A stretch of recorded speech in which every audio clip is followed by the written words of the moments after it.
Hi, I'm Amy Kroom, and welcome back to Independent Thinking Executive Insights. I am here with the Samsung team. We've got Matt Evans, Derek Booth. How are y'all doing today? We're doing great. How are you? I'm great, thank you. Us. Of course, thank you so much for joining me. Look forward to it. Yeah. What is happening with Samsung right now? Always a lot happening with Samsung, I'll tell you that. But other than that, things have been really, really good. You know, just like anybody else, we're dealing with today's economic headwinds and learning how to evolve in the current situation that we live in. We know 2023 could be a challenge. And we're also coming off the high of COVID, where a product was, readily available. We couldn't get enough of it. But we're still delivering innovation. We're leading with bespoke product innovation, and we're also going to continue driving consumers into the retail locations. One of the biggest things that we're very associated with, and we plan on doing a lot of business with, is the independent channel.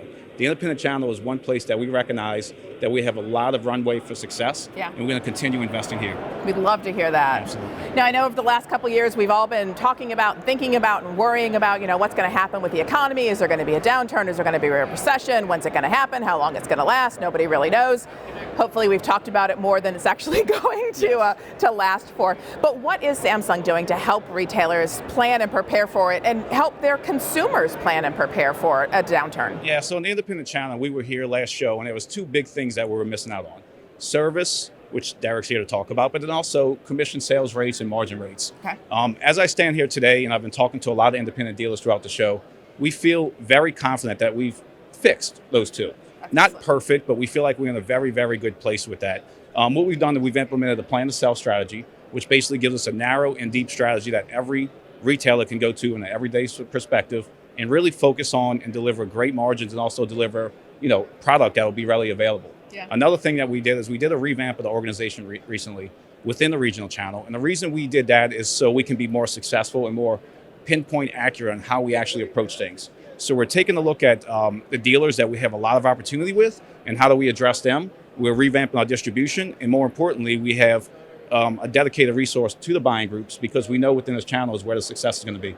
Lovely, lovely. Now, one point you touched upon that I want to expand on a little bit more is you talked about product and product availability. So what is Samsung doing specifically to help ensure the supply remains strong, not just for everyday products, but also for aspirational ones? Yeah, so again, we're going to keep delivering on the aspirations because we lead with innovation, but we also want to give consumers the opportunity to choose what they want. Mm-hmm. One thing we didn't have to do in the past, we did not have to focus on forecast and accuracy and really getting close to the retailers, because product was first come, first serve. Yeah. How's it going to be available? So we're really getting back to the basics, the blocking and tackling, where it's planning strategy with our retailers, but also assuring that we accurate in forecasting, we can provide the right demand for them. Yeah. So as we do talk about those aspirational items, now we've talked a lot about inflation and disposable income is dropping, savings are kind of dropping.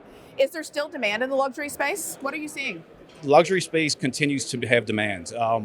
A lot of people say people who have money will always continue to have money, and I think that is true. Yeah. However, people are cautious, and we see 2023 as being a very cautious year. If I go back to 2020, entering COVID, we did see the luxury segment also kind of cautious in how do they actually go after it. So, the Dacor business is a big business for us. It's a great opportunity because we're about to go through our transitional series, but we see the luxury segment kind of like luxury cars, to where people are still going to buy, but they may be a little bit cautious as they enter into it. But 2023, we'll continue to monitor it. We'll continue to stay on top of it. I call it a cautious year, but I do think at the end of 2023, it'll continue being strong. But I think Dacor has such a large opportunity within this channel, because our share is so low, that we'll see some growth. All right, wonderful. So Derek, let's talk to you a little bit about Samsung Care. So we are here in Dallas. We've been talking a lot about customer obsession and what retailers can do to really put the consumer front and center of their operation. So how does Samsung Care put retailers at the front of their operation and support retailers as they try and surprise and delight their customers? One of Samsung Care's core strategies is around service coverage and service quality. So we've got 4 different training centers throughout the country. Okay.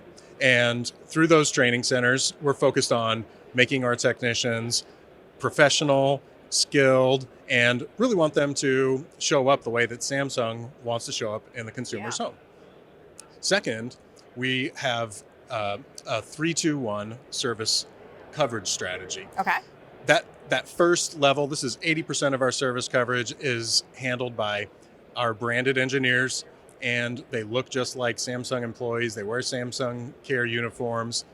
The second level is our independent servicers. They are servicing multi-brands, but the last and most recent addition to our strategy is called Samsung Beyond Boundaries. So what we're looking to do is really expand. There's about 0.30% of zip codes in the US that we can't cover, but Samsung Beyond Boundaries is our answer to that. All right. So right now we've launched in about 14 different locations. And really, I guess my advice to retailers is to say, don't forget about that 0.30%. You've got to be paying attention to 100% of your consumers. Well, it's great to hear about the strong commitment that Samsung Care has to, its customers, no matter where they live in the country. But what are you all doing to really support what I think you consider to be your highest level of customer, which is the retailer? Yeah. So about a year ago, we went through a call center transition. It was a little bumpy, admittedly. We've recovered from that. Excellent. Glad to say. But through that, what we recognized was we really need to shift the burden of how our retailers are caring for our customers to us as much as possible.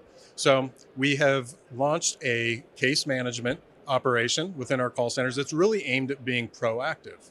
Service is reactive enough. Right. So what we're trying to do is use our data to understand what are our high risk situations. We want to run air cover for our retailers. That's number one. Number two is we've made an investment, a pretty sizable investment, in a digital service portal where retailers can come in as an alternative to our call centers, as an alternative to emailing.